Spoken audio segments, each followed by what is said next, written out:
الرجيم بسم الله الرحمن الرحيم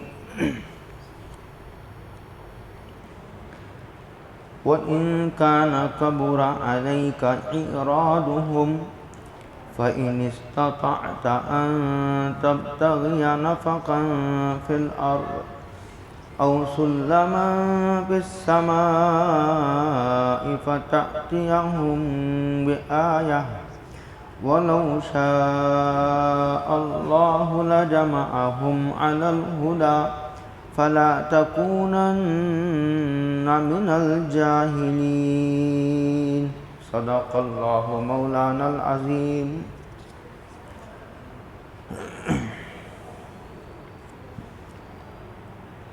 حضرت رسول اللہ صلی اللہ علیہ وسلم نے جب توحید کا اعلان کیا، اپنے نبی ہونے کا اعلان کیا اور کہا کہ میں نبی ہوں اور ایک اللہ کی طرف بلاتا ہوں، تو لوگوں نے مخالفت کی، روگردانی کی.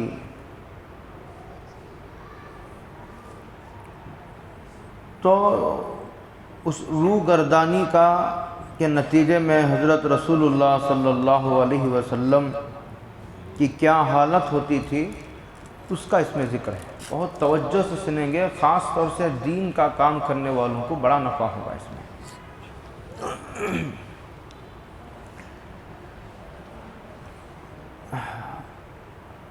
کہتے ہیں لوگوں نے اعراض کیا، حضرت رسول اللہ صلی اللہ علیہ وسلم کی دعوت کو ٹھکرایا. یہ بات طے ہے کہ نبی سراپا اخلاص ہوتا ہے. نبی کیا ہوتا ہے؟ سراپا اخلاص ہوتا ہے. دنیا میں نبی سے بڑا کوئی مخلص نہیں ہوتا. وہاں ریاکاری کا گزر ہی نہیں ہوتا. لیکن مخلص کی دعوت کو بھی ٹھکرایا گیا. مخلص کیوں؟ مخلصین کی دعوت کو بھی ٹھکرایا جاتا رہا. کسی آدمی کی دعوت کو ٹھکرا دینا سامنے والے کے ریاکار ہونے کی دلیل نہیں بن سکتی، اس لیے کہ نبی کو بھی تو ٹھکرایا گیا. نبی سے بڑا کون مخلص ہے؟ ایک بات. دوسری بات یہ سمجھنے کی ہے، اچھا یہ سمجھیں گے تو تسلی رہے گی. ذرا آدمی کا حوصلہ پست نہیں ہوگا، آدمی کا دل نہیں بیٹھے گا اور آدمی کی ہمت کمزور نہیں ہوگی. ورنہ لوگوں کے انکار، لوگوں کی تکذیب، لوگوں کی روگردانی اور جھٹلانے کی وجہ سے آدمی کبھی مایوسی کا شکار ہو جاتا ہے. آخری لمحے تک دین کے کام کرنے والے داعی کو اپنے دل میں امید کی شمع جلائے رکھنی چاہیے. یہی انبیاء کا طریقہ ہے. مایوس ہونے کا کیا مطلب ہے؟ ہم کام کے مکلف ہیں، ہم نتیجے کے مکلف نہیں ہیں. اجر جو ملے گا وہ نتیجے پر نہیں، کام پر ملے گا. اجر جو ملے گا وہ نتیجے پر نہیں، اجر جو ملے گا وہ کام پر ملے گا. یہ یاد رکھنی چاہیے. دوسری بات، یہ جو انکار کرتے تھے، حضرت رسول اللہ صلی اللہ علیہ وسلم کا دل دکھتا تھا، تکلیف ہوتی تھی سرکار کو. تو اس سے یہ نتیجہ نکالا ہے کہ ایک مخلص کو بھی لوگوں کے روگردانی کی وجہ سے تکلیف ہو سکتی ہے. نبی کوئی خدا تھوڑی ہے. خدا کے بعد سب سے بڑے مقام پر فائز ہوتا ہے نبی، اور یہ تو سید الانبیاء ہیں صلی اللہ علیہ وسلم، کہ جن کے صدقے میں انبیاء کو فیض ہوا. انبیاء کو بھی جو فیض ہوا وہ بھی حضرت کی نبوت کا صدقہ ہے. یاد رکھیے میری یہ بات. کبھی انشاءاللہ تفصیل سے بات کریں گے، آگے آئے گی تو، یعنی تو کبھی سیرت کا موضوع چھیڑیں گے تو وہاں بات کریں گے ہم. اب چھوڑیے یہ. حضرت رسول اللہ صلی اللہ علیہ وسلم نے سب سے پہلے حضور کے نور کو بنایا، اور حضرت رسول اللہ صلی اللہ علیہ وسلم کو امام ربانی کی زبان میں، مجدد الفسانی کی زبان میں، سرہند میں ان کی مزار ہے، میں گیا ہوں. جب اکبر کا فتنہ اٹھا تو اللہ تعالیٰ نے ان کو کھڑا کیا، اور ان کی برکت سے اللہ تعالیٰ نے اکبر کے فتنے کو ہمیشہ کے لیے دفن کر دیا. اللہ اتنا بڑا کام لیا مجدد امام ربانی سے. وہ کہتے ہیں حضرت اللہ تعالیٰ نے سب سے پہلے حقیقت محمدی کو پیدا کیا. اب تک بھی بہت غور سے سنیے میرے اس جملے کو، اب تک بھی جس کو جو بھی جہاں بھی فیض ہوا، چاہے نبی ہی ہو، اور آئندہ قیامت تک دنیا کے کسی بھی کونے میں اگر کسی امتی کو فیض ہوگا تو حضرت رسول اللہ صلی اللہ علیہ وسلم کی برکت سے ہوگا.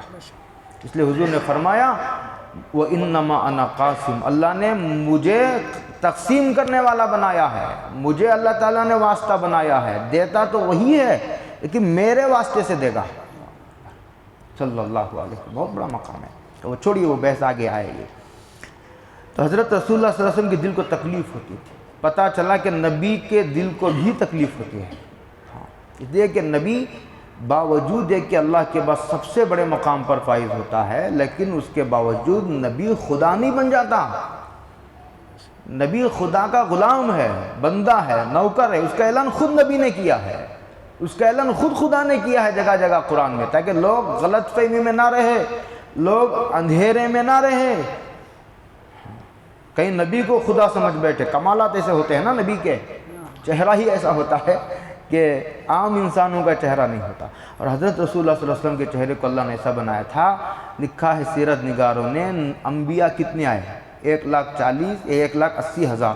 اس میں سے کسی نبی کا چہرہ حضور سے نہیں ملتا تھا صلی اللہ علیہ وسلم. نبی کا بھی کسی نبی کا چہرہ اتنا خوبصورت نہیں تھا. اس کے باوجود نبی کو تکلیف ہوتی ہے. اس کو کہتے ہیں وَإِن كَانَ كَبُرَ عَلَيْكَ إِرَادُهُمْ. دو باتیں سمجھا دی میں نے. مخلص کی حضور کو طائف سے ناکام واپس آنا پڑا. مشرکین کے ٹھکرانے کی وجہ سے ہجرت کرنی پڑی. سیرت کے یہ دو واقعات ایسے ہیں، ایک طائف کا اور پھر ایک ہجرت کا، اور تیسرا صلح حدیبیہ کا ملا لیجئے، جہاں سرکار نے دب کر صلح کی تھی. بظاہر ناکامی، بظاہر ہار، لیکن بہت بڑی عالمگیر فتح کا سبب بنا. تو کہتے ہیں کہ تجھ پر بار پڑتا ہے ان کا اعراض کرنا. یہ جو موڑ موڑ کر چلے جاتے ہیں، آپ کی دعوت کو قبول نہیں کرتے، اس کی وجہ سے آپ کو آپ کی طبیعت پر بار پڑتا ہے. اصل میں بعض مشرکین جو ہے وہ حضرت رسول اللہ صلی اللہ علیہ وسلم سے فرمائشی معجزے کہتے تھے. ارے یہ جو مکے میں پہاڑ ہیں، ہٹا دو ان پہاڑوں کو، یہ کہتے تھے. اور کبھی کہتے تھے کہ یہ جو بنجر زمین ہے، آج بھی تو مکے میں کچھ نہیں اگتا نا، آج بھی کچھ نہیں اگتا، جا کر دیکھیے. بنجر زمین ہے، ریت ہی ریت، بالو ہی بالو، یہاں سے وہاں تک گرمی ہی گرمی، ریگستان. کہتے ہیں زمین کو پھاڑ کر چشمے بہا دیجئے، اس کے نتیجے میں پورے مکے کو ہرا بھرا کر دیجئے. یہ اس قسم کے معجزات کا مطالبہ کرتے تھے. حضرت رسول اللہ صلی اللہ علیہ وسلم حریص تھے. کیا تھے؟ حریص، یعنی ہدایت کے حریص. یہ چاہتے تھے کہ امت کا کوئی فرد ہدایت سے محروم نہ رہے صلی اللہ علیہ وسلم. حضور کا دل یہ چاہتا تھا، ارے یہ معجزات کا مطالبہ کر رہے ہیں، اگر یہ جو معجزات مانگ رہے ہیں اگر وہ دکھا دیں تو کیا بگڑے گا اللہ کا. حضور کے دل میں یہ بات آتی تھی. تو اس کو قرآن کہتا ہے ان کے اعراض کرنا تم پر بار پڑتا ہے، بھاری پڑتا ہے. اس کی وجہ سے اگر تم یہ چاہتے ہو کہ یہ ایمان کی راہ ہموار ہو اور یہ جو معجزات کا مطالبہ کر رہے ہیں وہ معجزات دکھا دیے جائیں، تو اگر تمہارے بس میں ہو تو ایسا کرو زمین میں ایک سوراخ بنا لو. او سلمن فی السماء، یہ ایک سیڑھی کے ذریعے آسمان پر چڑھ جاؤ. فتاتیہم بآیہ، اور یہ جو جس قسم کے معجزات کا مطالبہ کر رہے ہیں اگر تمہارے بس میں ہو تو لے آؤ.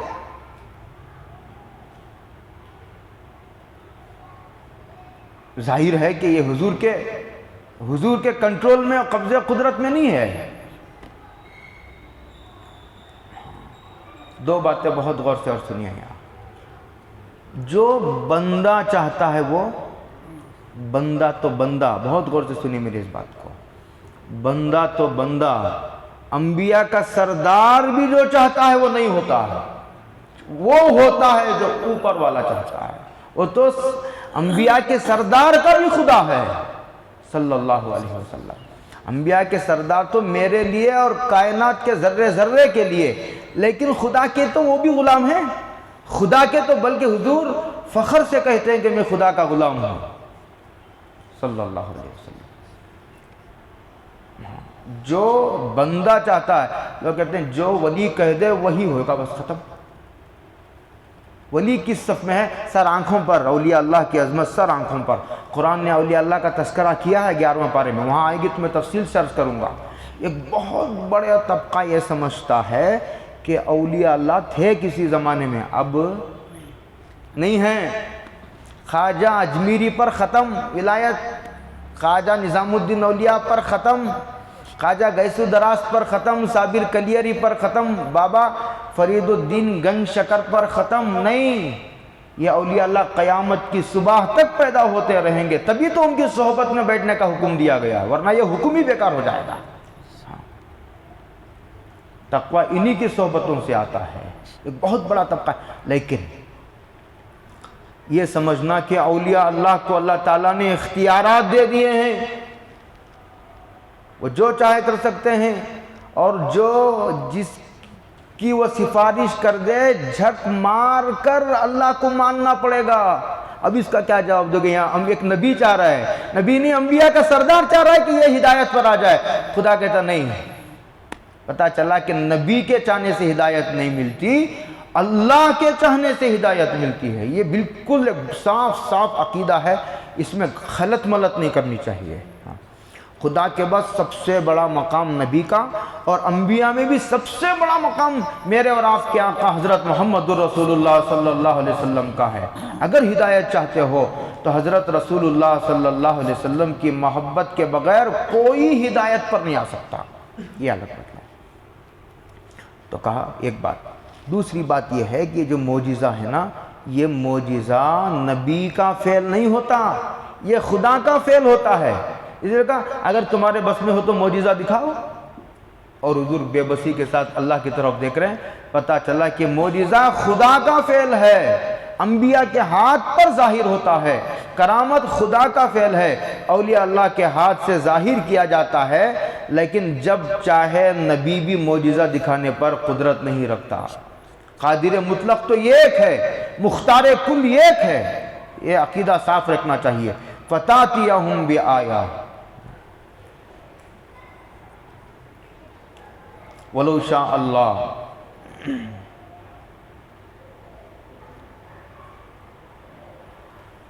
اچھا یہ کیوں معجزہ نہیں دکھایا گیا؟ کہتے ہیں کہ اگر کوئی قوم معجزہ مانگتی ہے، ایک تو اللہ خود دکھا دیتے ہیں معجزہ، اور یہ کہ ہے کہ قوم مانگتی ہے یہ معجزہ دکھائیے، وہ معجزہ دکھائیے، آسمان سے خط لائیے، خط کہتے تھے کافر، آسمان سے ہمارے سرداروں کے نام خط لائیے، ایک فرشتہ آئے اور فرشتہ کہے کہ اس پر ایمان لاؤ۔ اس طرح کے طرح کے ان کے مطالبات تھے۔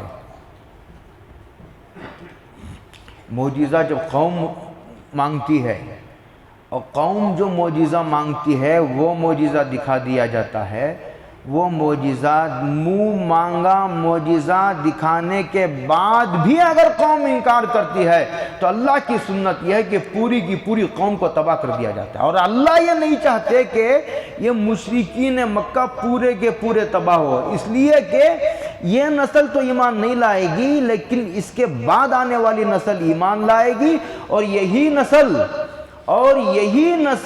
اسلام کی علم بردار بنے گی۔ اسی کو اللہ ذریعہ بنا کر پوری دنیا میں ہدایت کو پہنچا دیں گے۔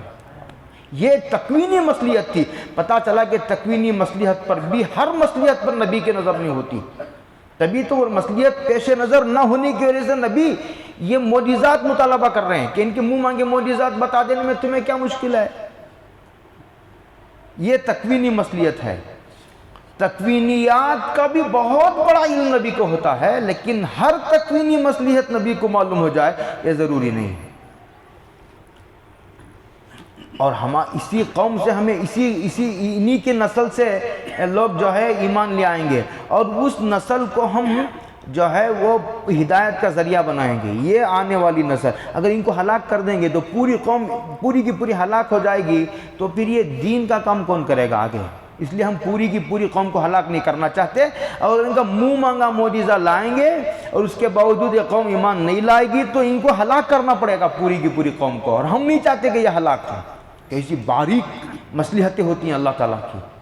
ہاں، آدمی جلدی مچاتا ہے، ارے یہ ہلاک ہو جائے، پورے کا پورا اسرائیل تباہ ہو جائے، پوری کی پوری قوم۔ یہاں بھی ہوتا نا ایسا، لوگ جلدی مچاتے ہیں، کوئی ایک آدمی محلے میں مخالفت کرتا ہے تو بد دعا کے لیے ہاتھ اٹھ جاتے ہیں۔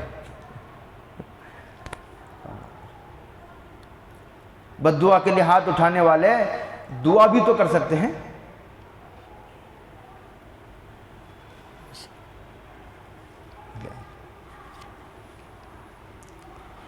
اتنا جلدی نہیں آپے سے باہر ہونا چاہیے۔ دائی کا مزاج تحمل، بردباری، یہ مخالفت کر رہے ہیں، ان کے بچے، ان کے پوتے وہ آئیں گے بد دعا کر کے سارے کے سارے خاندان کو تباہ کر دینے کا فیصلہ کرنے کے بجائے بڑے صبر و تحمل و بردباری سے کام لے کر جو مخالفت کر رہے ہیں ان کے لیے دعائیں کرنی چاہیے رات میں اٹھ کر کے۔ ہر قابل آدمی کو مخالف نہیں بنایا جاتا، قابل آدمی کو جہاں تک ہو سکے موافق بنانے کی کوشش کی جاتی ہے۔ حضرت عمر مقابلے میں آ گئے سرکار کے، ابو جہل مقابلے میں آ گئے، سرکار رات میں اٹھ کر دعا کر رہے ہیں۔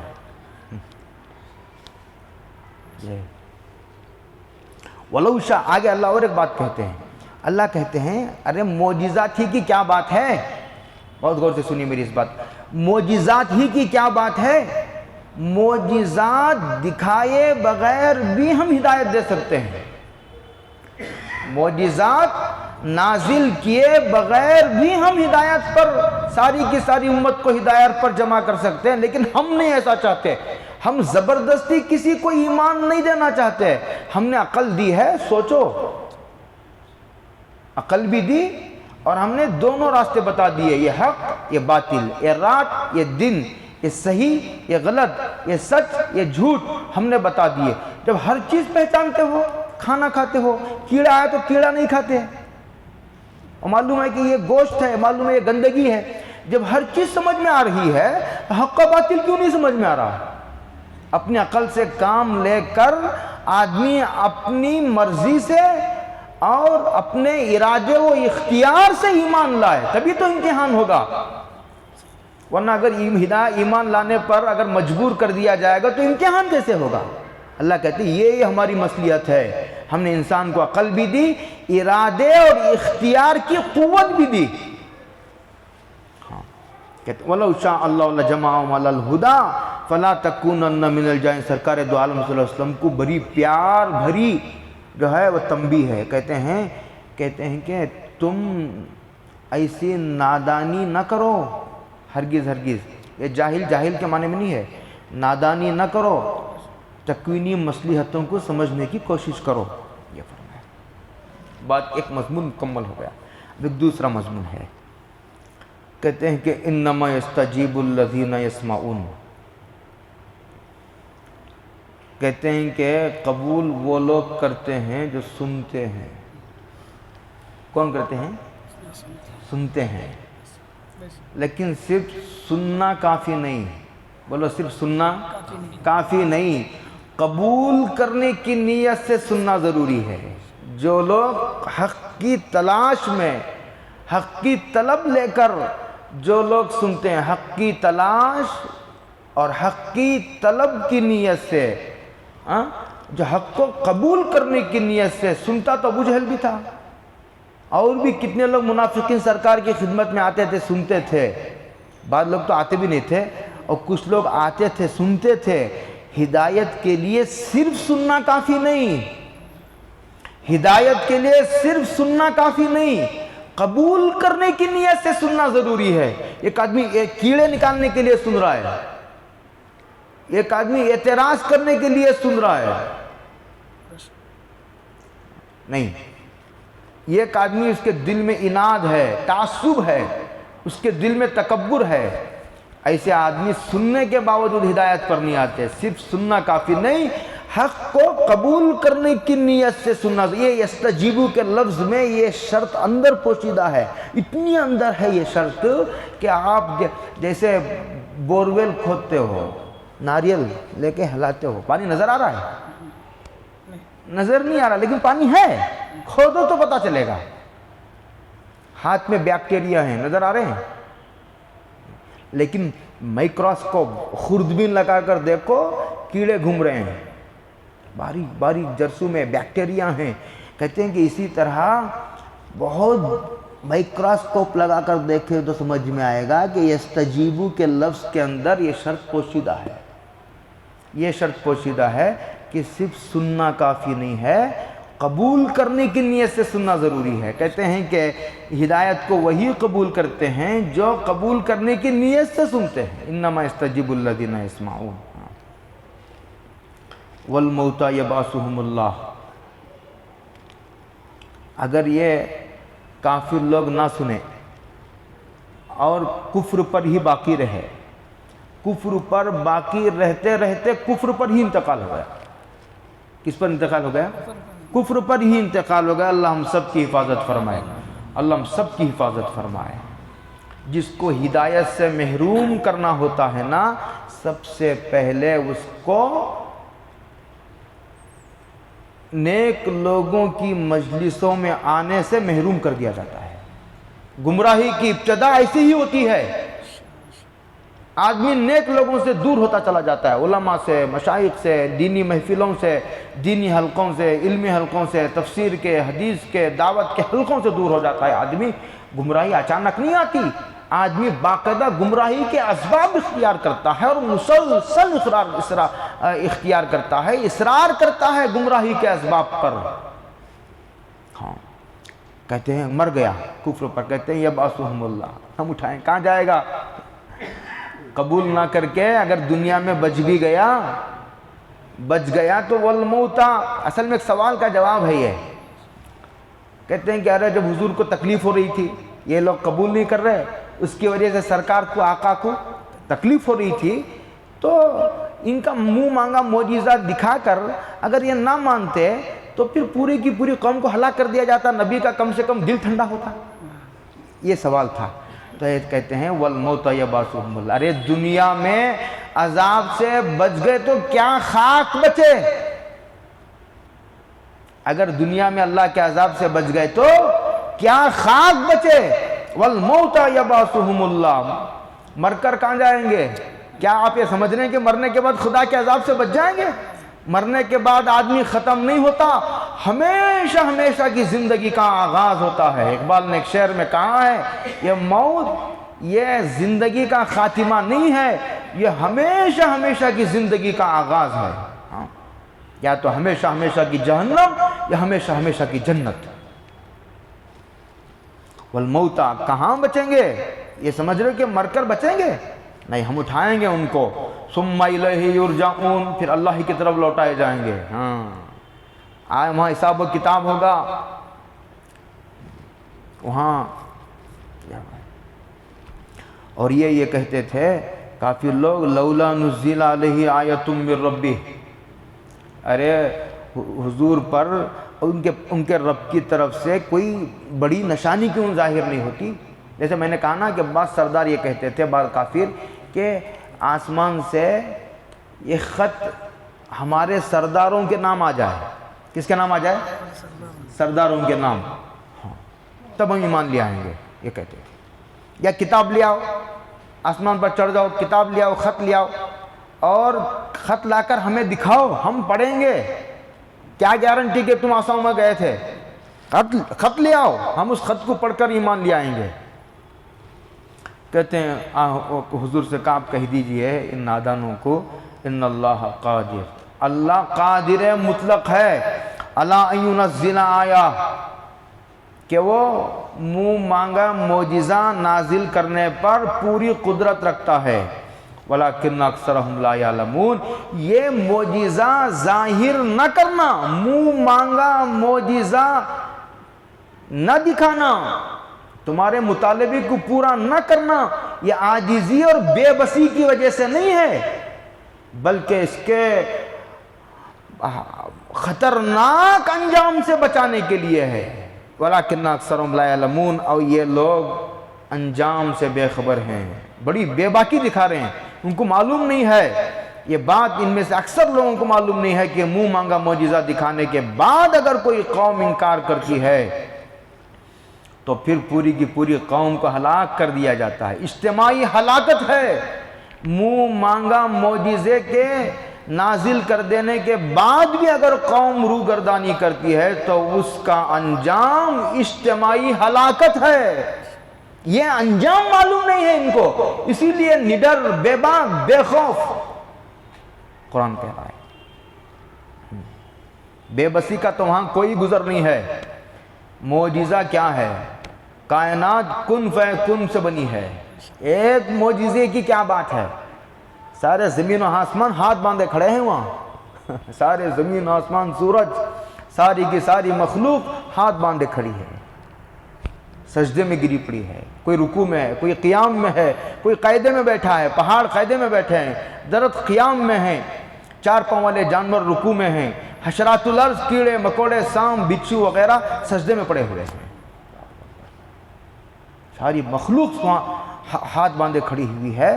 یہ معجزے کی کیا بات ہے؟ کیا بات کرتے ہو؟ آگے کہتے ہیں وَمَا مِن دَابَّةٍ فِي الْأَرْضِ وَلَا طَائِرٍ يَطِيرُ بِجَنَاحَيْهِ، زمین پر چلنے والا کوئی جانور، وَلَا طَائِرٍ يَطِيرُ بِجَنَاحَيْهِ، اور دو پروں سے، دو بازوں سے اڑنے والا کوئی بھی پرند، إِلَّا أُمَمٌ أَمْثَالُكُمْ، وہ تمہاری طرح امت ہے۔ یعنی یہ کہنا چاہتے ہیں کہ ہم حیوانات کو، چرند کو، پرند کو، کوئی مخلوق نہیں چھوڑیں گے، سب کو وہاں جمع کریں گے میدان محشر میں، جبکہ یہ مخلوق مکلف نہیں ہے۔ جنات و انسان دو ہی مخلوق مکلف ہے جن کے لیے شریعت نازل کی گئی ہے، لیکن ان کو بھی جمع کیا جائے گا، ان کا بھی حساب کتاب ہوگا۔ اگر کوئی سینگ والی بکری نے بغیر سینگ والی بکری کو مار دیا تھا تو اس سے بدلہ دلوایا جائے گا۔ اگر کسی سینگ والی گائے نے بے سینگ والی گائے کو مار دیا تھا اس سے بدلہ دیا جائے گا، اور جب بدلہ مکمل ہو جائے گا تو کہا جائے گا کہ تم سب مٹی ہو جاؤ۔ جب کافر دیکھیں گے ارے سارے کے سارے جانور مٹی ہو گئے، تب تمنا کریں گے یا لیتنی کنت ترابا، یہ مشہور تفسیر ہے اس کی، راج تفسیر۔ کافر کہیں گے کاش ہم بھی مٹی بن گئے ہوتے، کیا اچھا ہوتا، لیکن ان کو مٹی نہیں بنایا جائے گا، وہ تو جانوروں کے ساتھ ایسا ہوگا۔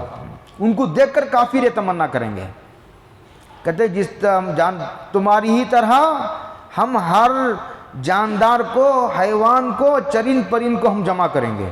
آگے کہتے ہیں اللہ ما فرطنا فی الکتاب من شیء، ہمارے لوح محفوظ میں انسان تو انسان، جنات تو جنات، جو مخلوق مکلف بھی نہیں ہے اس کا بھی ذرہ ذرہ محفوظ ہے۔